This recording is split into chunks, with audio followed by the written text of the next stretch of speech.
नमस्कार, times now Navbharat पर आपका स्वागत है। आपके साथ मैं हूं राकेश पांडे। शाम के 5 बजने वाले हैं। वक्त हो गया है देश के सबसे पसंदीदा डिबेट शो राष्ट्रवाद का।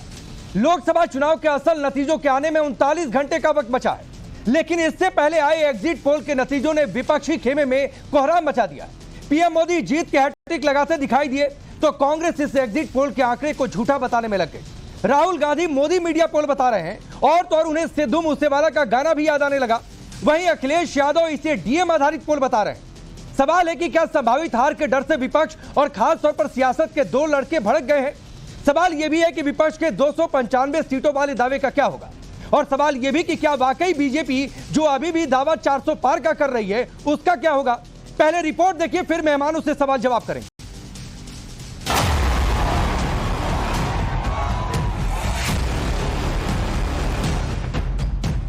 देश में सभी एग्जिट पोल ने नरेंद्र मोदी और एनडीए की विनिंग हैट्रिक पर मुहर क्या लगाई। बीजेपी खेमे में जोश है। कन्याकुमारी से साधना के बाद वापस लौटे पीएम मोदी एक्शन मोड में है। आज दिन भर मीटिंग्स का दौर चला। बीजेपी 400 पार का दावा दोहरा रही है। नई सरकार बनने के बाद अगले 100 दिन के एजेंडे पर काम भी शुरू हो गया है।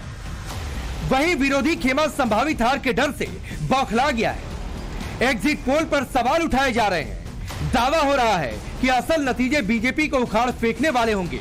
सबसे तमतमाए राहुल गांधी दिखे। राहुल जी, एग्जिट पोल नहीं है ब्रदर, इसका नाम एग्जिट पोल नहीं है, इसका नाम मोदी मीडिया पोल है।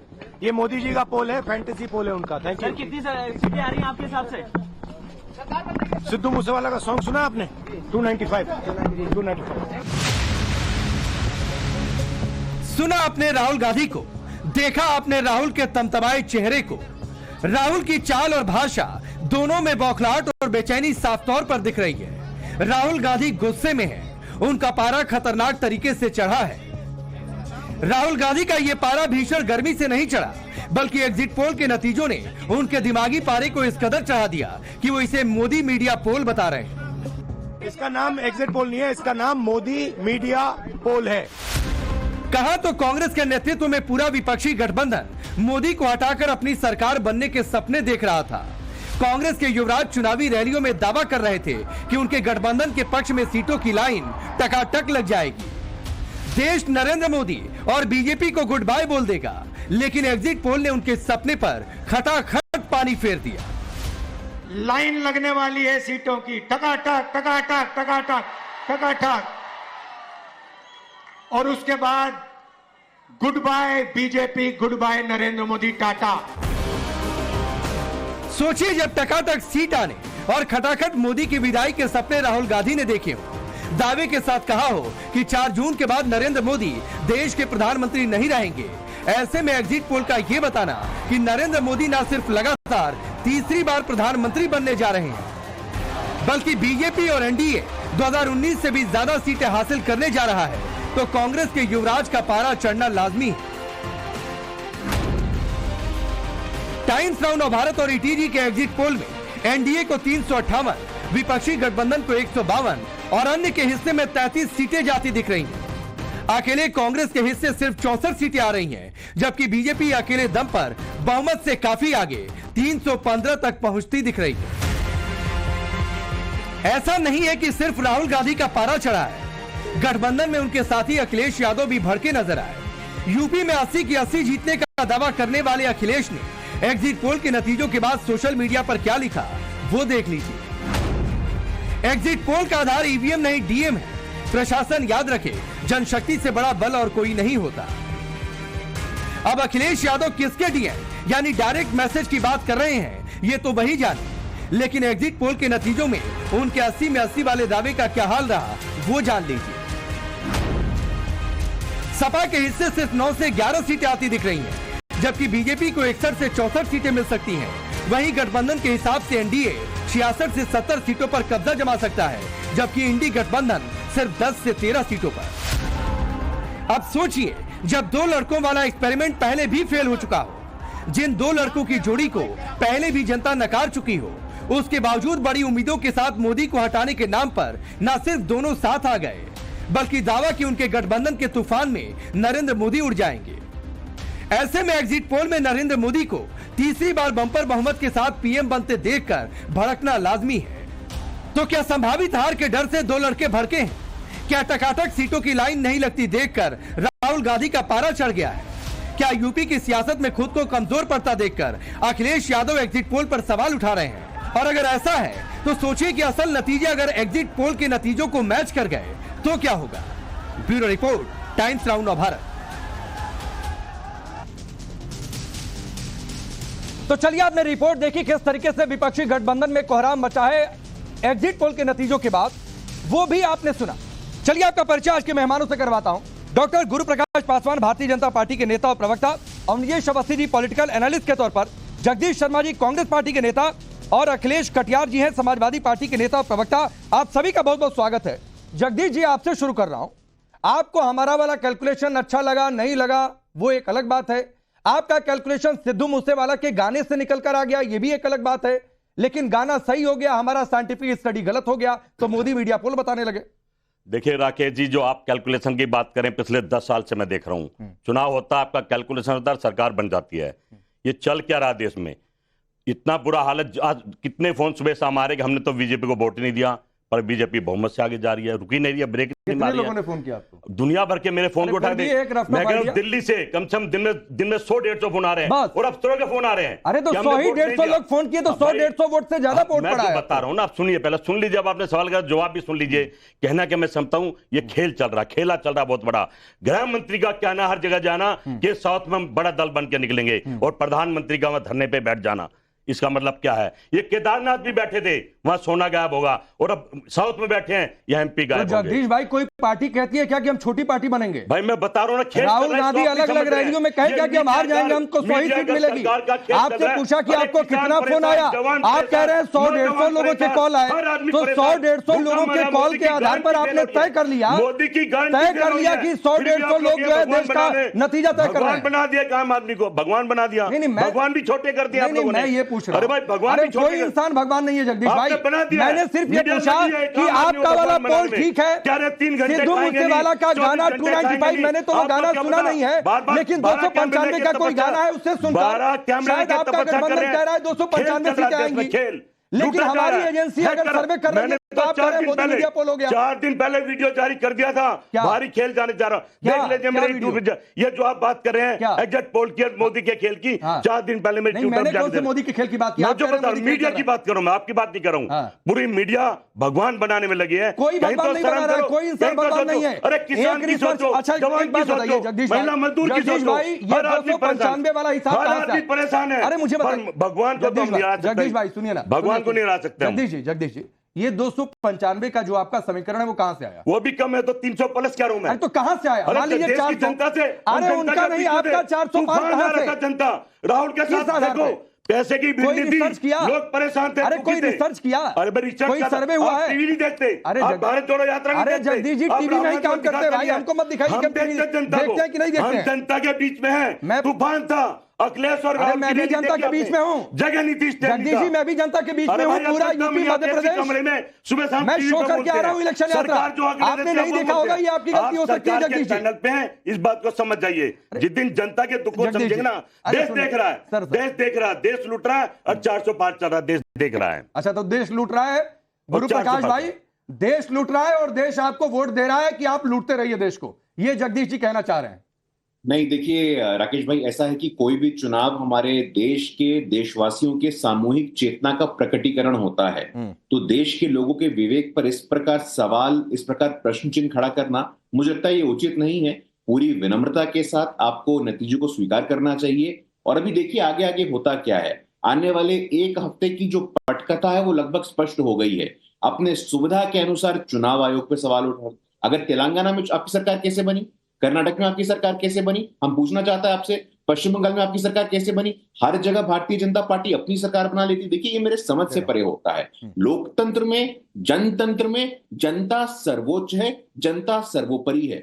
जनता के जनादेश को स्वीकार करना, मुझे लगता है कि पूरी विनम्रता के साथ, राकेश भाई हम लोग 2 सांसदों की पार्टी रहे हैं, इनके लोग 300-400 होते थे, लेकिन आज 2 सांसदों से बढ़ करके हम 400 पार के अपने संकल्प को पूरा कर रहे हैं। तो उसके पीछे हमारे नेता का पुरुषार्थ है, हमारे नेता का पराक्रम है। लेकिन ये और जगदीश जी हमारे कुछ कह रहे हैं, कार्यकर्ताओं का आपकी इस बात परिश्रम। पर गुरु भाई आपकी इस बात पर कुछ कहना चाह रहे हैं, बोलिए। भारतीय जनता पार्टी के सभी नेताओं को एक मैं चैलेंज करता हूं, आप जो वीवीपैट से पर्चा गिनी है ना, इससे काउंटिंग करा दिए, या तो फांसी मुद्दे देना या फांसी आप खा जाना, अगर आप जीत के दिखा दो, बड़ी बात नहीं बोलता मैं।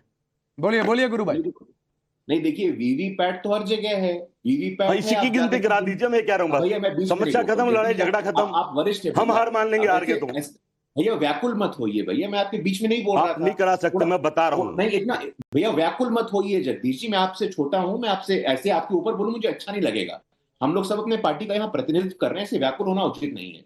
देखिए लोकतंत्र में संवाद की आवश्यकता है। वीवीपैट हो, वीवीपैट पे सुप्रीम कोर्ट का निर्णय आया है, ईवीएम पे सुप्रीम कोर्ट का निर्णय आया है, चुनाव आयोग पे सुप्रीम कोर्ट का निर्णय आया है। पहली बार तो राकेश जी मैं आपके दर्शकों के लिए बताना चाहता हूं कि चुनाव आयुक्तों की नियुक्ति में भी सदन का हस्तक्षेप होगा, नेता विपक्ष का हस्तक्षेप होगा। 2009 का लोकसभा चुनाव था, ठीक है, नवीन मैं चावला, आगे ठीक है 10 सेकंड दीजिए। हाँ, बोलिए। नवीन चावला जिसको शाह कमीशन ने घोषित किया था कि किसी प्रकार का कोई पब्लिक ऑफिस नहीं होल्ड कर सकता है, नवीन चावला जो अपने आप को इंदिरा गांधी का तीसरा सुपुत्र बताते थे, उनको 2009 के लोकसभा चुनाव के पहले इन्होंने चुनाव आयुक्त बना दिया था। तब चुनाव आयुक्त समिति के घेरे में नहीं था, आज चुनाव आयुक्त नहीं, ठीक है, मैं आता हूं गुरु प्रकाश, और जगदीश जी जो आपने बात कही उस पर भी चर्चा करूंगा कि वीवीपैट 100% मिलान हो, अभी जो भी जितने परसेंट मिलान होता है उसमें कितनी गड़बड़ी निकल कर सामने आती है। आप कहते हैं ना कि भाई 60% गड़बड़ हो रहा है, पूरा मिलाइए तो बात समझ में आती है। कितनी गड़बड़ी होती है? 5-10% में गड़बड़ी होती नहीं, आप कह रहे हैं 100% मिला लो, मैं आऊंगा इस पर। लेकिन अखिलेश कटियार जी, ये डीएम की बात हो रही है कि कौन सा डायरेक्ट मैसेज है, 80 की 80, यहां तो हिसाब किताब इतना गड़बड़ है कि 10 मिलेगी नहीं मिलेगी वो भी मुश्किल लग रहा है। राकेश जी, मेरे नेता माननीय अखिलेश यादव जी ने जो कहा उसका आधार है चंडीगढ़ के इलेक्शन की घटना, जिसको पूरे देश ने देखा। राकेश भाई, हम ये चाहते हैं, हम लोगों का जो कर्तव्य है, जनता के जनादेश को लुटने नहीं देंगे हम। तो कहां से अगर लुट रहा है? जनता के कैसे डीएम लुट रहा है? और प्रशासन मिलके अगर धांधली गिनती में करके, कैसे दिख रहा है? मैं उसी पे बता रहा हूं। जनता का आदेश तो ईवीएम में बंद हो चुका है। आपने जनता का जनादेश चंडीगढ़ में लुटते हुए अरे नहीं देखा? चंडीगढ़ एक उदाहरण है, किसी ने उसका समर्थन चंडीगढ़ नहीं में किया। बीजेपी ने लूटा और कि नहीं अखिलेश लूटा? भाई, मैं अगर आपको वो देश मैं भर में आपको होगा विश्वास तो दिलाता लूटेगा कि नहीं हूं, लूटेगा? आगे ऐसा भी कोई होगा तो उसके खिलाफ देश खड़ा होगा। नहीं, कितना देश चंडीगढ़ खड़ा की जो हुआ? घटना भारतीय हुई जनता उसकी पार्टी किसी ने सरेआम समर्थन लुटवा नहीं रही किया, थी। तो तुलना जब मत करिए। सरेआम लुटवा रही नहीं थी। तुलना मत करिए। फिर तो ईवी नहीं अरे फिर तो दूसरी जब जानकारी बैलेट दे दो, पेपर से राकेश चुनाव जी, होता था राकेश और जी, कैसे बूथ की लूट होती थी वो भी देखने देखा था। बदायूं में विधानसभा में हाँ। जो लोकसभा में चुनाव हुए, जिसके खिलाफ मेरे नेता धर्मेंद्र यादव जी हाई कोर्ट गए, वहां विधानसभा में जितने वोट टोटल वोट थे उससे ज्यादा गिने गए। कहां से आए वोट? जितने वोट विधानसभा में थे उससे 10,000 वोट की गिनती ज्यादा। आगे क्या हुआ? आज तक कोई फैसला नहीं हुआ। तो तो कोर्ट अगर जाइए भाई, यहाँ फैसला थोड़ी नहीं होता है। अगर इस तरीके से प्रशासन जनता का जनादेश को लूटेगा तो तो कहां जनता से उसके लूटता दिख खिलाफ रहा है? बगावत करेगी। अरे अभी उसका अखिलेश भाई आज ही कैसे परिणाम लूटता हुआ दिख रहा है? आपको गिनती की अरे जगह में मैं आपसे दिखेगा। पूछ रहा हूं ना कि आज ही आपको कैसे लूटता दिख रहा है? 39 घंटे अरे बाद नतीजा उदाहरण आएगा। है पीछे क्या? अतीत से भविष्य के फैसलों पे हम विचार करते हैं। चंडीगढ़ में जो बदायूं में हुआ, अगर सपना- भविष्य में कहीं पे सपना। होगा तो हाँ। जनता आमने सामने लड़ेगी, ठीक। हम जनता के साथ। अच्छा अवनिजेश जी, ये सपना देख रहे हैं कि चंडीगढ़ जैसी घटना होगी, बदायूं जनादेश लुट रहा है, ये सब कुछ ये सपना में देख लिया, उसकी चर्चा शुरू हो जो हो चुका है उस पे बात करिए। सपना अरे नहीं बहुत है, कुछ हुआ है हकीकत अखिलेश भाई हुआ इस है देश ये। में। बूथ को लूटते हुए भी इस देश ने देखा है। चंडीगढ़ में राकेश हकीकत जी, देखा, पूरे देश राकेश ने जी, देखा पूरा है। बैलेट बॉक्स उठा कर लेकर चले जाते थे। अवनिजेश जी, राकेश जी, चंडीगढ़ में वही बैलेट पेपर थे जिसमें गड़बड़ी हुई। मशीन में गड़बड़ी करने का कोई तरीका अब तक सामने नहीं आ पाया है। मैंने खुद वोट दिया, वोट दबाया, देखा सामने शीशे में से दिखाई दे रहा है कि मेरा वोट कहाँ गया। और जब वो वोट देख लेते हैं तब वो पीप की आवाज़ आती है, तब पीप की आवाज़ आती है, तब हम बाहर निकलते हैं। हर व्यक्ति को अपने दिए हुए वोट का वहाँ पर प्रमाण मिल जाता है। एक बात। दूसरी बात, जो वीवीपैट जो पर्चियाँ हैं वो एट रैंडम आप किसी भी बूथ की वीवीपैट की पर्ची जो है आप उसकी फिजिकल काउंटिंग की डिमांड कर सकता है कोई भी कैंडिडेट। एट रैंडम किसी की भी अभी होता है। एक परसेंटेज नहीं, अगर उसके बावजूद अगर किसी, ये नहीं कि इस बूथ पे इलेक्शन कमीशन कह रहा है कि नहीं इस बूथ की तो करेंगे, इस बूथ की नहीं करेंगे, ऐसा नहीं। एट रैंडम किसी भी बूथ की वीवीपैट की गिनती की बात डिमांड कर सकता है और वो गिनते हैं। अभी भी मिलान के लिए आज तक वीवीपैट की पर्ची और उस ईवीएम के मशीन के बीच में कोई गड़बड़ी नहीं आई। और ये बात सुप्रीम कोर्ट ने कहा है। अगर सुप्रीम कोर्ट के आदेश को नहीं मानने वाली बात है तो बात अलग है। बात जहां तक एग्जिट पोल की है, तो जो अखिलेश यादव कह रहे हैं कि हम तो 80 की 80 जीत रहे हैं, वो ठीक है, मतलब वो ठीक है, ये एग्जिट पोल ठीक नहीं है, लेकिन आपके नेता का दिया हुआ जो है कि हम यूपी में 80 की 80 सीटें जीत रहे हैं, ये ठीक है। ये जनता देखे, ये जनता देखे, सड़क पर आए कि 80 की 80 जीतने की बात जो आदमी कह रहा है उसकी बात में कितनी गंभीरता है। ठीक, मैं फिर जगदीश जी आपसे दोबारा पूछ रहा हूं, आप हमारा कह रहे हैं कि गलत है, आपका वाला रिसर्च किससे कराया कि सही है? मुझे इसका जवाब दीजिए पहले, फिर आप जो राकेश जी, मैं 2 शब्द करूंगा और बड़े प्यार से सुनना। जैसे बीच में बीजेपी नहीं बोलते मेरे भी मत में, मैं बताऊंगा कारण क्या कारण है कि हम आवाज उठा रहे हैं। गुजरात में चुनाव होता है, एक पोलिंग बूथ पे 622 वोट पड़ते हैं, प्रेस कॉन्फ्रेंस में हमने बताया था, और 2200 रिजल्ट बताती है। इसका कारण क्या है? एक अभी पीछे मोहम्मद समीर डिबेट में थे जो पूर्व चुनाव के अधिकारी थे। मैंने उनसे पूछा जी क्या मामला है? कहते हैं जी मशीन जो है कैलकुलेटर, उसमें गड़बड़ नहीं हो सकती।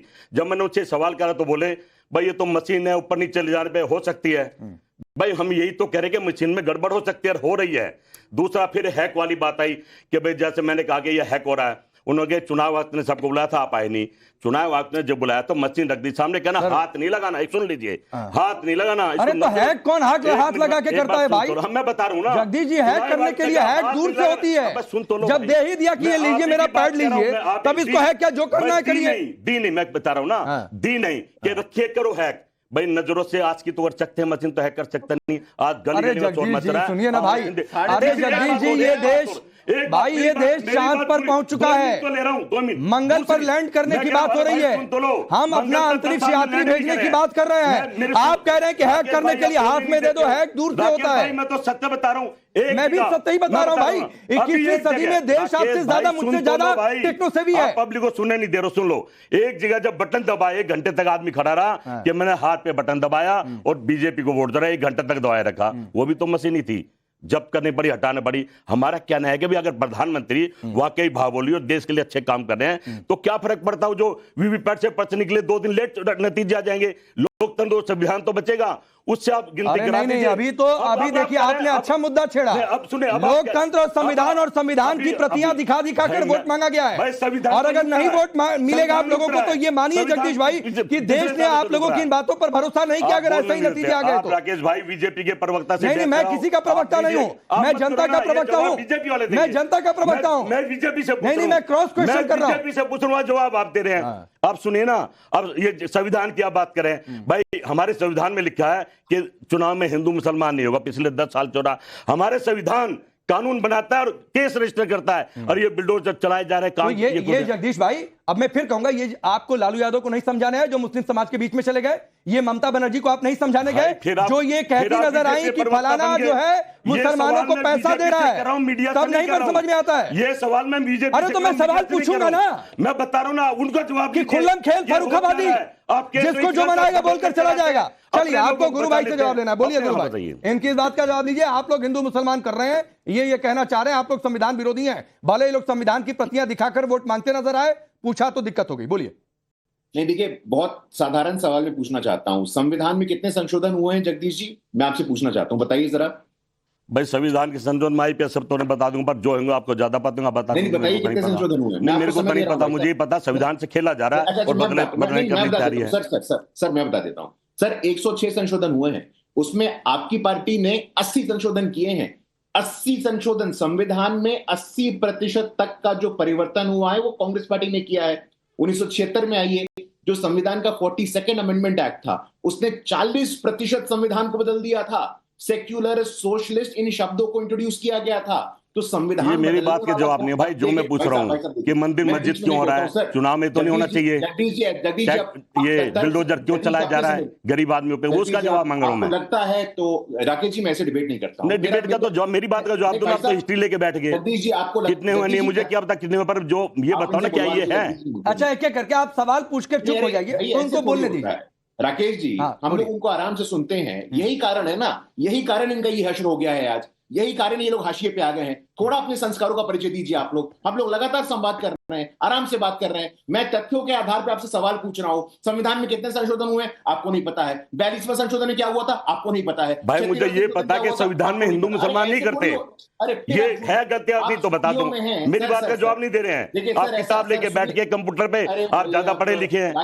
अरे मैं तो देसी गांव का आदमी सर, एक छोटी सी बात पूछ रहा हूँ, क्या हिंदू मुसलमान से चुनाव होना चाहिए? ठीक, एक मिनट, क्या बिल्डोजर 20 गरीब सेकंड आदमी और चलाना गुरु भाई अपनी चाहिए? बात पूरी करिए, फिर अखिलेश जी और अनिल जी आपके पास आ रहा हूँ। 20 second. Sam Pitroda overseas Congress के अध्यक्ष कहते हैं संपत्ति का बंटवारा हो। मनमोहन सिंह पूर्व प्रधानमंत्री कहते हैं संपत्ति पे पहला अधिकार मुसलमानों का है। आप मुसलमान भाई आपके प्रधानमंत्री मुजरे करारे कमाल कर दिए यार। आप क्या प्रधानमंत्री बोल रहे, किस तरफ ले गए? मुजरे देखो, मंगलसूत्र देखो। ठीक है मैं आगे बढ़ रहा हूँ। कैसी बात नहीं अब मैं आगे बढ़ रहा हूँ। अभी ये एग्जिट पोल है, एग्जैक्ट पोल भी 39 घंटे बाद आ जाएगा। अब तक तो 39 घंटे बाद पहला दूसरा 10वें रुझान भी आ चुके होंगे। राकेश जी अनफेयर है ये। मुझे 10 सेकंड बिना रोक टोक के और चलिए 10 सेकंड बोल लीजिए। अनफेयर है। देखिए एक पूरी की पूरी पटकथा है, इनकी पूरी की पूरी स्क्रिप्ट है। ओवरसीज कांग्रेस के अध्यक्ष कहते हैं संपत्ति का बंटवारा होना चाहिए, नंबर 1।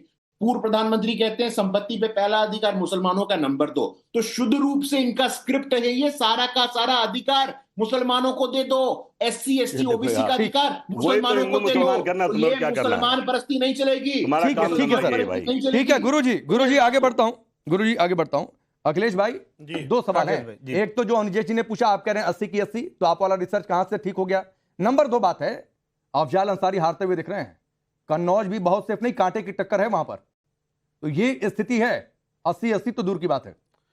हम तो टक्कर मान रहे हैं राकेश जी। यहाँ तो माननीय प्राइम मिनिस्टर जी ने परिणाम आए बगैर 100 दिन का काम शुरू कर दिया है। तो क्या बहुत दिक्कत है जल्दी इसमें? में कोई दिक्कत 10 है साल क्या? में किसानों का काम नहीं हुआ। अरे कोई फॉरवर्ड प्लानिंग कर रहा है, नौजवानों का काम नहीं चल रहा है कि हम सरकार बना लेंगे। मजदूरों का काम नहीं हुआ। 10 साल तक आपके पास काम करने का था, नहीं आज शुरू हो गया। अच्छा। 10 साल आज से। लेकिन अच्छी बात है, कर्मठ है, काम करना चाहिए। दलित पिछड़ों के अधिकार लूट लेने चाहिए। जो इस देश में जो संविधान की बात, जैसे आप किताब कह के कह रहे थे, जो मामला इंदौर में हुआ, संविधान की बुक जो सूरत में हुआ, और जो संबित पात्रा के खिलाफ जो कांग्रेस के प्रत्याशी के साथ हुआ, उसको देख के आम आदमी के अधिकार, उसका संवैधानिक अधिकार खतरे में लगता है। हम चाहते हैं कि उनकी नुमाइंदगी। वो आम आदमी कौन है अखिलेश भाई? मैं फिर आपसे पूछ रहा हूं, वो आम आदमी कौन है? आम आदमी आपका सर्वे जो आ गया वो कहां से आया, उसका आधार क्या है? वो आम आप आदमी नहीं बता पा रहे हैं। हमने अपना घूम रहा है। सैंपल साइज बताया, हमारी एजेंसी ETG है, ये हम बता रहे हैं। आपका जो सर्वे हुआ उसका आधार क्या है? क्यों नहीं आप बताते हैं देश को?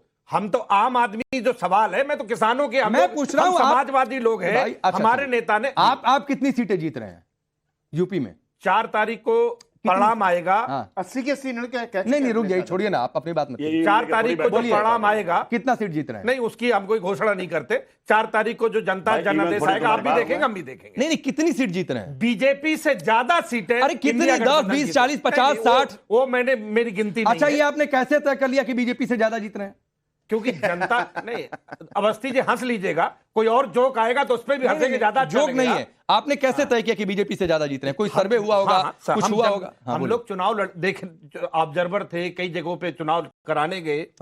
जनता में जो बेहिसाब, जो भारतीय जनता पार्टी के खिलाफ जो एक जन आक्रोश था, उसको देख के लगता है कि सपा के नेता हैं। आप किसी से पूछेंगे कि भैया किसको वोट दिया, नहीं दिया, क्या है, आपके मुंह पर कोई आपके खिलाफत की बात करेगा क्या? गांव में जाके चौपाल, अरे कहीं भी गांव हो, शहर हो, मैं भी चौपाल करके आ रहा हूं। दूसरी बात, 23 रुपए प्रतिदिन की आय किसान है, 10 साल से बदहाल है। ये सब आपका मुद्दा ठीक है। उत्पादन का मूल्य नहीं मिल रहा है, नौजवानों को नौकरी नहीं मिल रही, फिर वोट कौन देगा? ठीक है, इसका जवाब कैसी? इसके बावजूद भी 400 सीटें बीजेपी आएगी और अवस्थी जी हंसेंगे।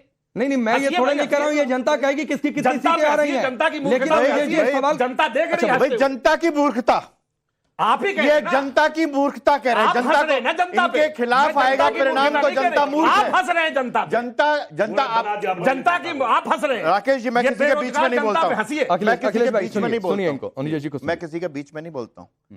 पहले भी कहा गया है कि दक्षिण भारत वाले लोग जो हैं वो तो सोच समझ के वोट देते हैं, उत्तर भारत वाले बिना सोचे समझे देते हैं वोट। ये कहा गया, ये मैंने नहीं कहा, पहली बात। दूसरी बात, हिंदू मुसलमान की बात है। आप ये बताइए कि जो भी सरकार के खर्चे से जो भी शिक्षण संस्थान चलते हैं, सारे देश में समूचे शिक्षा संस्थानों में आरक्षण की व्यवस्था है, दलितों के लिए, एससी, एसटी, ओबीसी के लिए। कहां खत्म की गई? जामिया में और अलीगढ़ यूनिवर्सिटी में। क्यों खत्म की गई? दलितों के विरोधी हुए या दलितों के साथ हुए? संविधान के साथ किसने खिलवाड़ किया? जिसने उन दलितों और ओबीसी का आरक्षण छीन करके कहीं और दे दिया। ये बात नहीं कहेंगे। लेटरल एंट्री नहीं, पे बोल दीजिए। लेटरल नहीं। लेटरल आप एंट्री ये पे बोल बताइए दीजिए साथ में। 2011 में क्यों खत्म किया? लेटरल एंट्री पे अरे तो लेटरल 145 एंट्री नहीं, आप बना उसका दिए। बताइए ना। एक भी दलित आरक्षण का जवाब क्यों नहीं देते? आरक्षण का जवाब दो। 145 एक भी दलित पिछड़ा नहीं है। मोदी सरकार ने बनाया, जवाब दीजिए। क्यों छीना? क्यों बैकवर्ड और दलित बना दिए उनसे? छीना एक भी आईएएस दलित पिछड़ा नहीं बना रहे। लेटरल एंट्री से आईएएस लगा रहे हो। ये दलित पिछड़ों का अधिकार है। आरक्षण छीना। 59,000 भारतीय में बैकवर्ड हटा दिया नहीं, है। ठीक है, अगर लेटरल एंट्री से आप कह रहे हैं आईएएस बना, अरे भाई हम उनके बातों का जवाब में नहीं आएंगे ना। आप उसका जवाब देना पहले कि आरक्षण क्यों छीना। बोलिए। लेकिन लेटरल एंट्री से ओबीसी में मुसलमानों को घुसा दिया गया, ये बात नहीं हजम हो रही है। जामिया और जगदीश जी आप कुछ कह रहे थे। में आरक्षण क्यों छीना? अरे वो तो नौकरी की बात है, यहाँ तो पढ़ने की बात है। यहाँ तो एडमिशन जरा की- एक मिनट, समय शांत हो जाओ थोड़ा। 20 सेकंड, राकेश 20 सेकंड, जगदीश जी, जी, समय अभी बहुत भाई कम। कह रहे थे कि आप क्यों नहीं बता पा रहे कि कितनी सीट आएंगी। उसका कारण है हम जनता के बीच में जनादेश के साथ तो हैं। अरे आप तो सीट बता रहे हैं भाई। बता रहा हूं ना भाई। मल्लिकार्जुन खड़गे जी ने कहा कम से कम 295। अच्छा, नंबर 2 80 वहां पे नंबर 2 उत्तर अब प्रदेश आपने में। कहा कि प्रधानमंत्री तैयारी कर रहे हैं। ऐसा नहीं लगता आपको कि लड़के की शादी है, बारात बुक कर लिया, हॉल बुक भाई कर आपके लिया यहाँ, और लड़की देखी आपके नहीं है। यहाँ रक्षा मंत्री लड़की सोशल देखी मीडिया नहीं पर है। देखिए, अब तक का अखिलेश प्रोग्राम यादव बना को तो लिया। डिफेंस मिनिस्टर 12 बना दिया गया। तारीख को में जाएंगे मोदी आप जी। पूरा कैबिनेट बना सारे लिए। देशों की लिस्ट बन गई है। सरकार आई नहीं ना, तो आप सरकार में पूरी कैबिनेट आप बना लिए, ठीक है, लेकिन जो सरकार अभी अस्तित्व में है वो ये ना मानकर चले कि हम फिर से आ जाएंगे, वो अगली फॉरवर्ड प्लानिंग ना करें। मंत्री को साउथ में बड़ा दल बनेंगे। सपने आ रहे हैं साउथ अरे में। तो आपको सपने आ रहे हैं? सुपड़ा साहब है। अरे किसी को सपने आ रहे हैं? मैं कह रहा हूं, ये आपका भी अपना ये दावा देश ठीक है, एक पिछले पॉलिटिकल 10 साल पार्टी के से नाते लूट करना रहा है। चाहिए और मैं उनको भी चिल्लाता करना हूं, चाहिए। मैं कहता हूं चलिए। ईवीएम से देश लूट रहा है, कोई समझता नहीं। ठीक है 10 साल बाद अगले ठीक है को समझ सर, में आया वो 2 दिन कि बाद में जोन है। 2 दिन बाद अभी से ईवीएम को मैं तो दोष 4 दीजिए। दिन पहले कह दिया था चलिए, देश लूट चुका वक्त है। इतना ही है, लेकिन असल नतीजों को लेकर सबसे बड़ी कवरेज 4 तारीख को सुबह 7 बजे से नॉन स्टॉप सबसे पहले तेज सटीक नतीजे आपको टाइम्स नाउ भारत पर देखने को मिलेंगे। 39 घंटे से भी कम का वक्त बचा हुआ है। फिलहाल के लिए बहुत बहुत शुक्रिया। रुकेंगे ब्रेक के लिए।